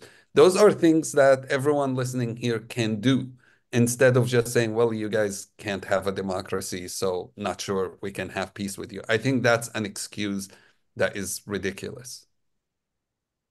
Right. Can I say something? Yes, please. And also maybe also come back. So there was this part of the question about Gaza and Hamas particularly, because I think that there's a difference between West Bank and Gaza, as far as I understand it. Aziz, I agree with you that it's absurd to speak about democracy and state building and all of these liberal values when you are living under occupation, and even when the Palestinian regime itself under occupation. But you forget also to say that it's difficult to continue to be a democracy when you control another people, and I mean here Israel. And Raluca was explaining a lot at the beginning of this webinar about the shrinking parameters of the Israeli democracy. And now, I don't know, I'm not sure that all of you are aware of the whole of the concept that we hear in Israel since many years, the villa in the jungle. That Israel is the villa in the jungle, and the jungle is the Middle East. I do believe that Israel became a very integrative, authentic part of the jungle. And for me, as a Palestinian who lives in Israel, Israel is also a jungle. And I cannot have any sense of comparison with being an Arab in other Arab country. And I don't need this. I think it's patronizing to ask us this question. Is it not better to live in Israel or to I'm not sure that we can speak about the Israeli democracy the way we spoke about it before, maybe 20 years, 30 years, and 40 years. We are speaking about different Israel, absolutely, since the last decades and under the last governments of Netanyahu, and especially the last one. And about Hamas and the political regime, few points. We need political transformation, de-radicalization, and democratization in Israel and in Palestine. And we are sure and we know that we cannot go in implementing any reconciliation, any peace, any political vision without having political change in Israel and also in Palestine. And the last point regarding Hamas, I don't know where Hamas and how Hamas is going to be by the end of this war. But I'm quite sure that we will, after this war ends, we will speak about different Hamas, much weaker Hamas. Today I heard some people from Gaza responding to the interview or to the speech of Khalid Mish'al,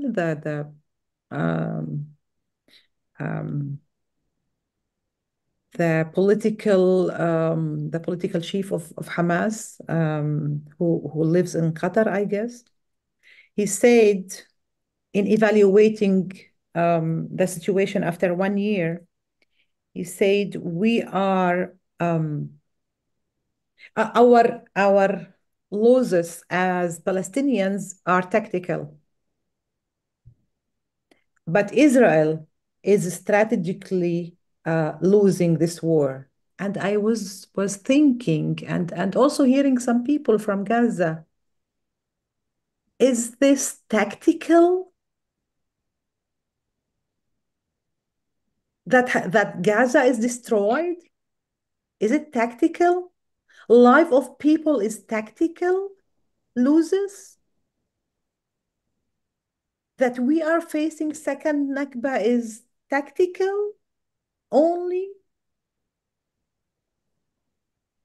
So I'm not sure that Hamas is going to stay the same Hamas in terms of its political and military power after this war.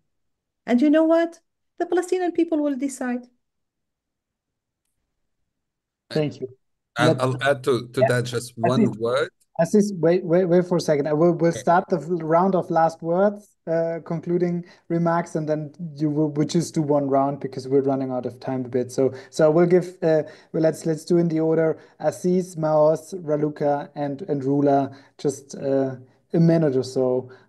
Just your closing statements if you have any. So Aziz on that, and then closing. I was going to answer the Hamas question. I think you never beat a group like Hamas through military alone. It is impossible to do that, and the last year has proven that. Look, Israel was able to beat Egypt and Syria in 1967 in 6 days, and it's been a year against a militant organization, not an army, an organized army, not a powerful, and it's been a year and unable to beat them. I would argue if you want to really defeat the ideology of Hamas, you create an alternative process that people can believe in. You have to show hope into something that people believe in. Look, today in Gaza, there are thousands of Palestinian orphans. There are thousands of people who lost family members. They are primed to be recruited by Hamas.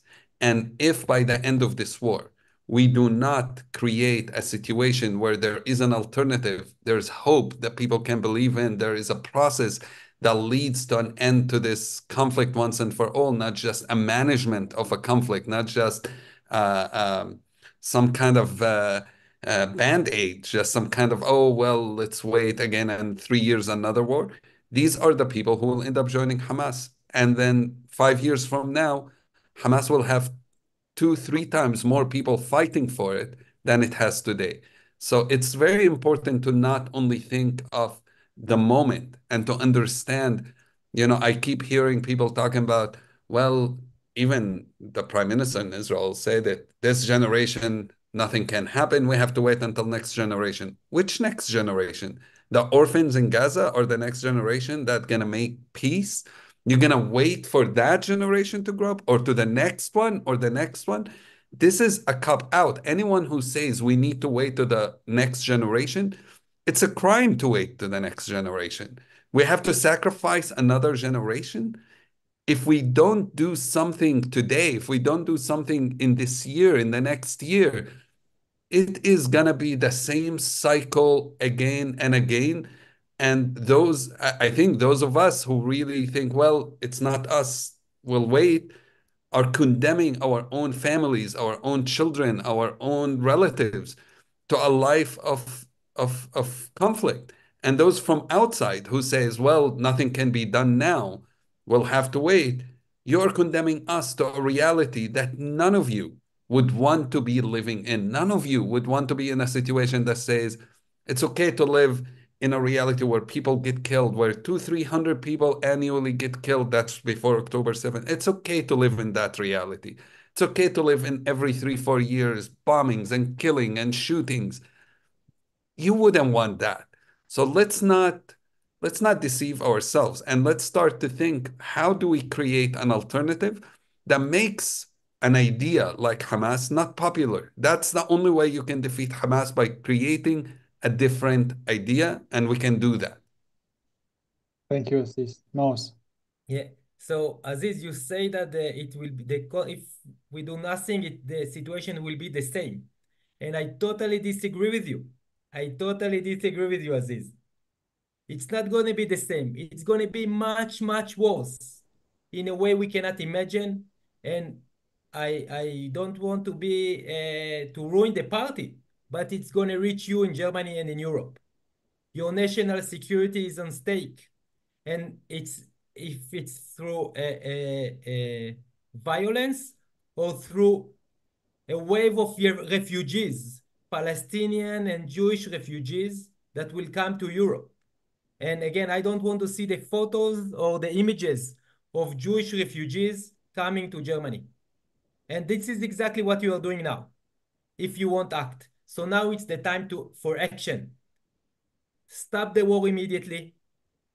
Force a hostages prisoner deal that was on the table probably a year ago, and force a forced dialogue and a conflict resolution between Israel and Palestine with the support of, like Rula, like you said, of the Arab and Muslim countries. It's an offer that is on the table. So force the Jewish supremacy, extremist Israeli government to sit on this table and start taking care of the future of its own citizens, because at the moment they care nothing about our life, about the Palestinian life, about no one's life, excluding the life of themselves. So peace is possible, but we must act now. Thank you, Maoz. Raluca. I agree so much with Maoz. We have so much to lose yet. And if we don't act now, and if the world doesn't act now, it's really going to be horrific.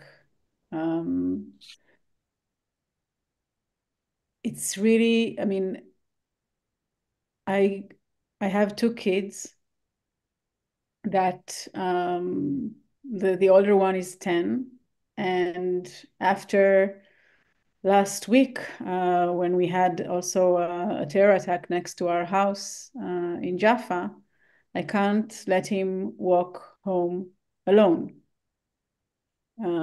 Every time there's a noise, my younger daughter is terrified. It's a siren and there's a missile coming.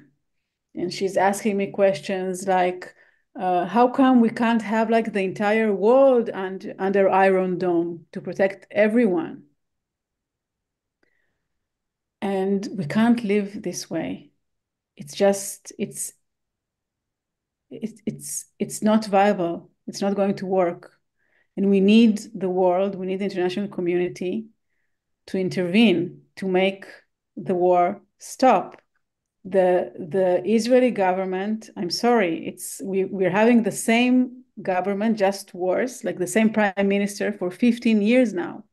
You can't really call it a democratic government or democratic prime minister if he's in position for 15 years. The world cannot treat him as a democratic, legitimate leader. We need your help to stop the war and to start building peace. And it has to happen now.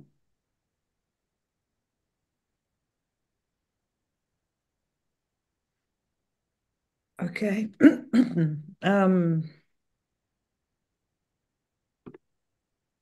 I'm afraid I don't have much to add to what my friends concluded, except of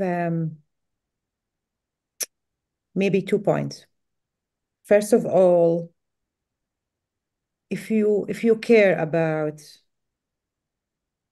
Israel or Palestine or both of us, we would like you to put pressure on your government in order to change its policy and to act toward ending the war. It's crazy that we are now 1 year of this war, and we somehow get used to that. And I refuse to accept this reality. I don't want to get used that I live under war. And I don't want to be forced to leave my place and my country. I don't want to be a war refugee. I'm not going to be, but personally, but a lot of people are. It's a very bad position. And to be outside Israel, Palestine, and to tell us what to do, we don't need people to tell us what to do. We need people to support our shared political visions and our shared political activism, because we know how to live with each other here. We had very positive experiences during the last 7 decades. Our life here as Palestinians and Israelis wasn't always bad, and wars and conflicts. So we know that. We know how to live together, and we have enough problems and polarization. So we don't need further polarization from outside Israel-Palestine. What we ask you is to put pressure on your government in order to stop the war. And this is the last point. If we don't stop the war now, we won't be able to speak about Israel-Palestine and about the existence, the collective national existence, maybe of both, at the first stage of the Palestinian people. But I'm sure that this will affect, on the long term, also the Jewish-Israeli collective national existence in this place. And in order to ensure both, here we need to act now. And first of all, to stop the war. Thank you. Thank you, Rula. Thank you all. Thank you to our audience. It was very intense 2 hours, but I think it was very important to listen, and I really tried not to interrupt too much, because I think it's important to hear your voices and hear the question, discuss the questions. Thank you all for taking the time. Thank you all for being part of this Europe Calling. Thank you to the interpreters, to Campact, to Zazim for organizing this together. Also, thanks to the patrons of Europe Calling that make events like that possible. If you want to support us, you can do that too. But and we will send all the links, all the initiatives, all the ways you can support the Israeli Palestinian peace movement. We'll send them to you after the webinar, so you get all the information, how you can help, how you can support, and we have some links also in the chat. You get that all. Thank you so much for your time. Have a good evening, and all the best and peace for all of you. Good evening. Bye. Thank you. Thank you.